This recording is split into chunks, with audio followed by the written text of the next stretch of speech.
Namaste. Let me share a fable with you, for stories are ways of immortalizing messages. Two monks, Yesmi and Nomi, are returning back to the monastery after a day of teaching in the nearby village. They were just about to cross the river when they hear a woman crying. Yesmi walks up to her and asks her what was troubling her. She needed to get back to her toddler, who was living in the village across the river. Since the river had risen that day, she was feeling miserable that she will not be able to go back to her toddler, and her child would cry for her all night. On hearing her, Yesmi volunteers to help her. He carries her across the river and drops her on the other side. And they continue with their walk. About half an hour into the walk, Nomi, in a very agitated tone, speaks up. He says, "Yesmi, do you know what you have done?" Yesmi calmly looks at him. "Our master said, never look at a woman. You spoke to her. Our master said, never speak to a woman. You touched her. Our master said, never touch a woman. You carried her." Yesmi calmly looks at Nomi and says, "Yes, that is true, but I have dropped her half an hour ago.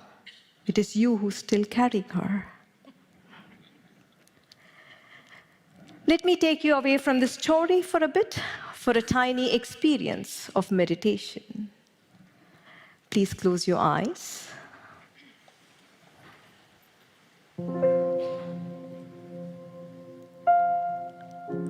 I still see a few sneaking a peek. It is safe to close your eyes. Inhale and exhale deep and slow. With every exhale, raise the edges of your lips into a gentle smile. Inhale.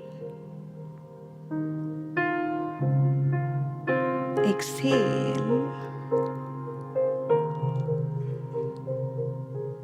Inhale. Exhale. Inhale. Exhale. Broaden your smile.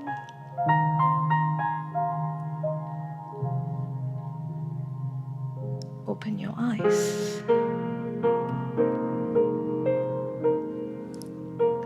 Do you recognize that with a little attention to your breath and a smile to your face, you're more calm and more present?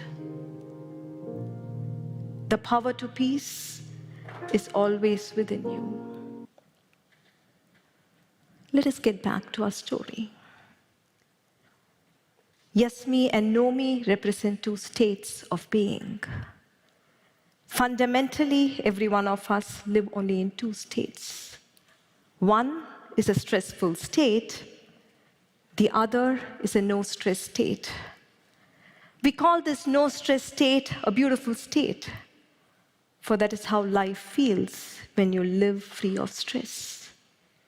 Generally, stress refers to tension, but anger, fear, hurt, loneliness, frustration are all stressful states, aren't they?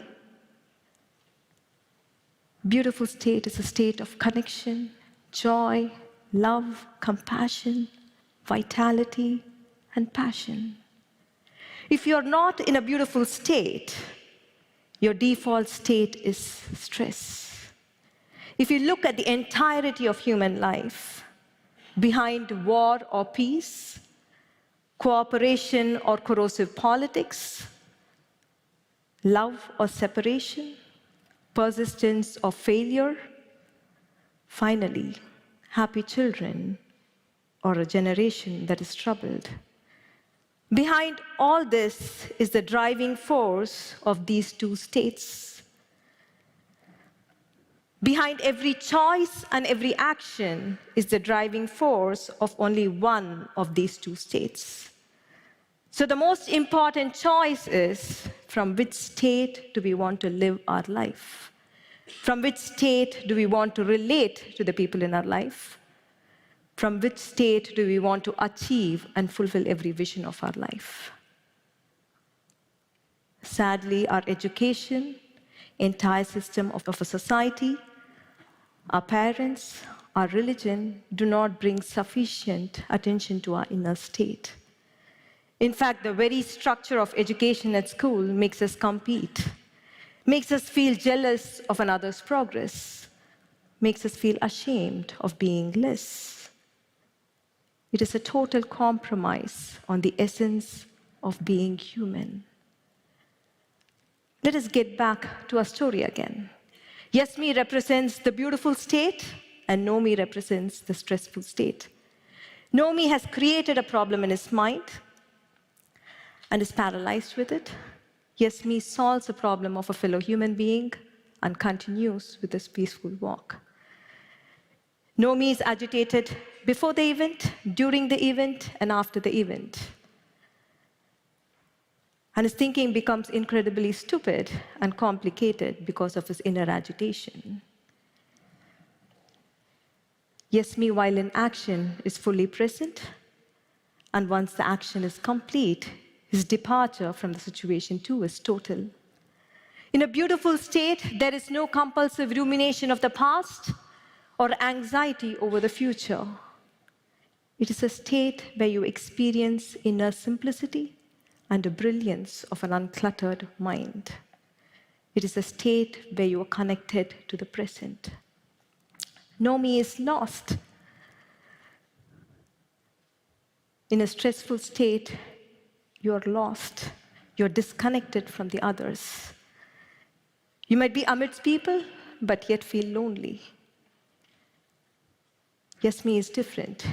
He's connected to the lady's plight. He helps her. He understands Nomi's distress and tries to help him out with a wise remark.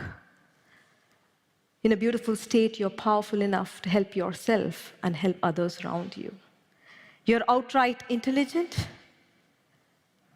and your actions are decisive and powerful. Let us observe Nomi a little longer. Anger and confusion have mounted over his ideals of duty and virtue. In my observation, when a stressful state mounts over your ideals, however lofty they are, whether they are of patriotism, unconditional love, duty, or honesty, we become insensitive and indifferent. We hurt the very cause we served, and we hurt the very people we love. Yes, me helped, not because he would be barred entry into heaven, definitely not. Nor did he help, not because he would feel guilty if he hadn't helped. He helped because he was able to feel the lady's pain. He was able to feel her suffering. Actions in a beautiful state arise from a place of connection, not from an ideal. There have been times when we have been yes me, there have been times when we have been no me. We have lived in stress and disconnection and caused greater confusion in our own lives and lives of people around us. We have lived in a beautiful state of connection and contributed to the well-being of ourselves and people around us. War, division, and conflict of every form can only end when more and more of us live in a beautiful state. So the big question is, how do we break free of our habitual negative bias of our brain towards stressful state? If pressure is going to be a part of life, how do we live life without being bogged down by stress? How do we address numerous challenges of our life living in a beautiful state? There are 3 well-trodden paths people usually take. 1, we live in stressful states and plummet into hurting inner states. 2, we try to escape stress. We try to achieve a temporary dopamine high. However, when the dopamine plateaus, we are left feeling emotionally dry and empty. 3, we try replacing inconvenient beliefs, stories, and ideas into more convenient ones. The problem, however, is none of these 3 paths have the power to get you off the gravitational pull of suffering or long-term stress. And we succumb back into the vortex of habitual stressful emotions. We need a greater inner power to get us to a beautiful state. And that is the way of inner truth. About 8 years ago, we as a family met with an accident while at Big Bear Lake in California. We emerged safe from the accident. But while in the waters, Krishnaji, my husband, co-founder of One World Academy, realized the root cause of all human suffering. He saw what kept suffering alive for days, months, and years after a stressful event was over in anyone's life. Past and present circumstances, other people and their behavior can trigger stress in us, but they do not keep us chained in our unhappiness. While in the waters, he saw the true reason for humanity's suffering. He saw all emotional suffering arising from obsessive, self-centric thinking. It is a total preoccupation with oneself. It is a total, incessant preoccupation with oneself. And it is this preoccupation that separates you from the other. It is this preoccupation that is responsible for war, conflict, and division of every kind that we see in the world today. This truth can be inconvenient for us. But if we can observe our emotional suffering in the light of this insight, then this truth can liberate us. This truth can set us free. In suffering, in unhappiness, in stressful states, you're preoccupied with yourself. We are preoccupied with injustice done to us. We are preoccupied with pleasure that was denied us. We are preoccupied with opportunities that did not come our way.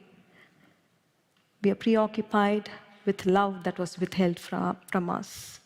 It is a total preoccupation with oneself. And in this state, we are not concerned with finding solutions to the problem at hand. For the entire thinking is only me, me, me, me, and me. That is all we think in unhappiness. Let us observe Nomi in the light of this insight. Throughout the story, he's preoccupied with his rightness. He's preoccupied with his guilt at having allowed a wrong to happen. He's not concerned about the situation, nor is he concerned about the lady and her son, nor his friend. He's constantly justifying within himself that he was right in ignoring the suffering woman, and that he was great in following the rules. Realizing that all lingering in suffering is a total preoccupation with oneself, it is an obsessive, self-centric thinking, is the most powerful antidote for any form of suffering that could have gripped you.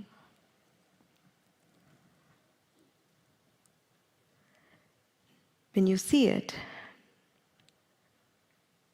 not only you walk out of stressful states, but there is a great release of energy. And you awaken to a sense of power, connection, freedom, and purpose. We know the way now. Let's do it. It works.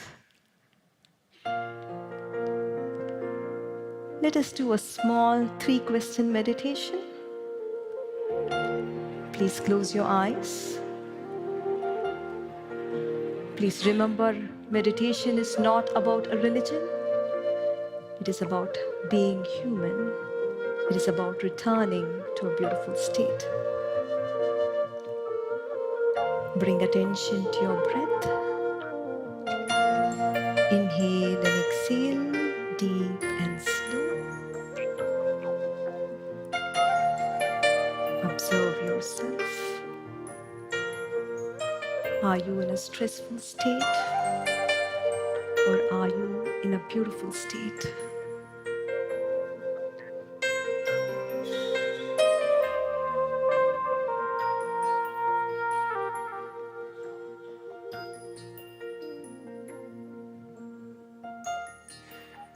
Observe yourself. Are you engaged with your past? Or are you engaged with your future? Or are you in the present?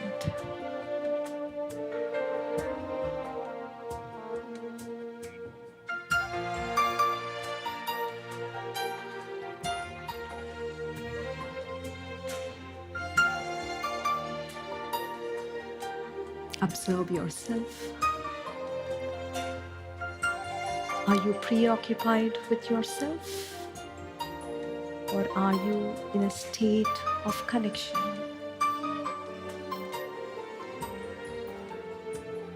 Just observe. Do not try to change anything.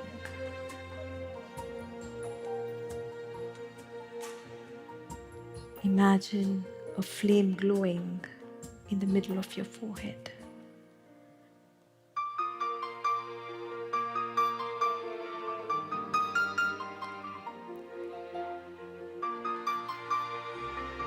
Bring a gentle smile to your face. Open your eyes. Look into the eyes of the person sitting next to you. Wish from the bottom of your heart that the other person lives in a beautiful state. And if you're comfortable, you may hug the other.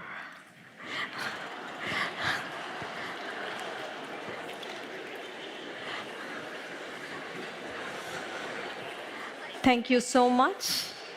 Namaste.